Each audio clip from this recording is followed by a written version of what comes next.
Welcome to ABC campus. आज हम ice 37 का प्रैक्टिस क्वेश्चन कर रहे हैं। स्काईलाइन लिमिटेड 12 मार्क्स का एक क्वेश्चन है।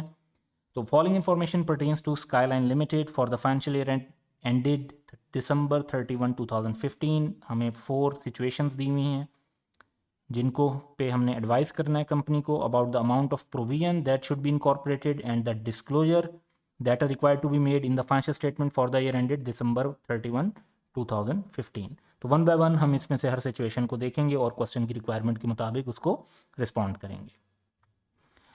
A customer who owed rupees 1 million was declared bankrupt after his warehouse was destroyed by fire on February 10, 2016।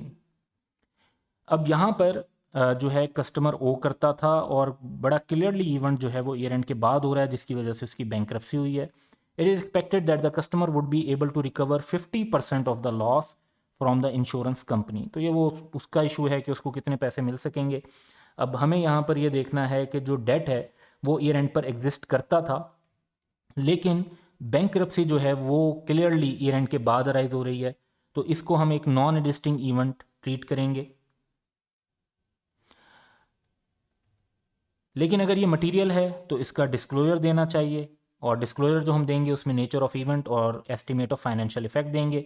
अब ज़रूरी नहीं है कि एग्जैक्ट 1 मिलियन का फाइनेंशियल इफेक्ट हो। बैंक्रप्सी के दौरान जो हमें अमाउंट मिल सकती है लिक्विडेशन के थ्रू, उसको नेट करके जो बाकी अमाउंट होगी उसके लॉस को कंसीडर करेंगे।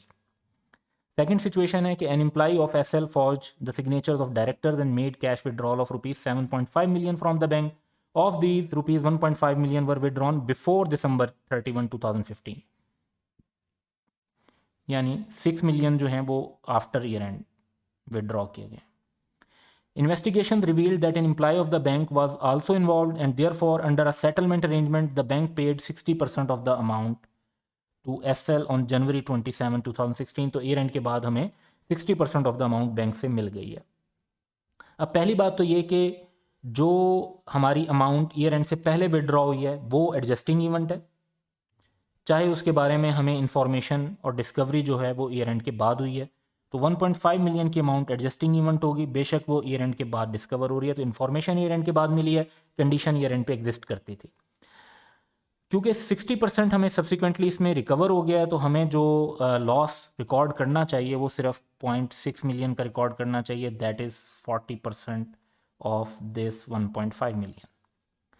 जो फर्दर विड्रॉल है 6 मिलियन का जो ईयर एंड के बाद हुआ है वो नॉन एडिस्टिंग इवेंट है, और इसको भी लेकिन अगर हम मटेरियल कंसीडर करते हैं तो इसके जो डिस्क्लोजर हमें देने होंगे उसमें हम नेचर ऑफ द इवेंट बताएंगे, ग्रॉस अमाउंट ऑफ लॉस बताएंगे, और जितनी अमाउंट 60% हमें बाद में रिकवर हो गई वो बताएंगे। तो ग्रॉस अमाउंट ऑफ लॉस हमारी जो है इसमें 6 होगी, और जो सब्सिक्वेंटली हमें इस 6 से रिलेटेड 60% अमाउंट रिकवर होगी दैट इज़ 3.6 है, और इस तरह नेट लॉस जो इसमें हमारा बनता है वो 2.4 का बनेगा।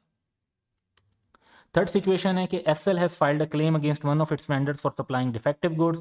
SL legal consultant is confident that damages of rupees 1 million would be paid to SL. The supplier has already reimbursed the actual cost of the defective goods। जो गुड्स डिफेक्टिव थी उनकी कॉस्ट तो उन्होंने रीइंबर्स कर दी है, लेकिन हम further 1 million के डैमेजेस जो हैं वो उनसे क्लेम कर रहे हैं।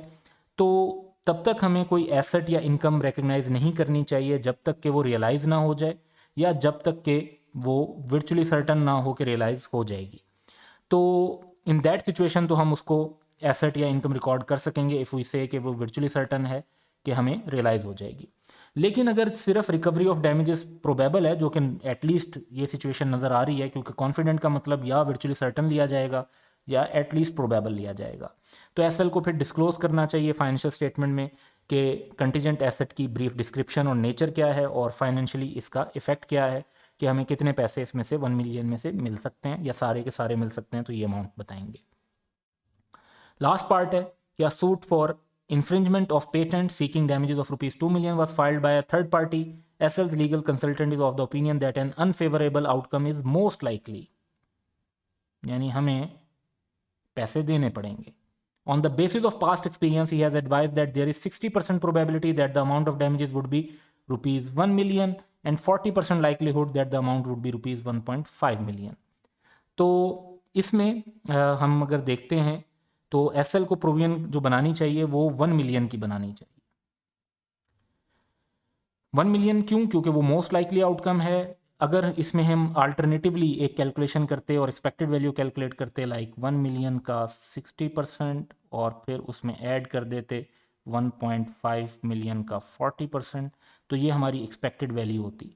एक्सपेक्टेड वैल्यू वहाँ पर सूटेबल होती है जहाँ पे large population of similar item हो, जो कि यहाँ पर केस नहीं है, यहाँ पर एक लिटिगेशन का मामला है।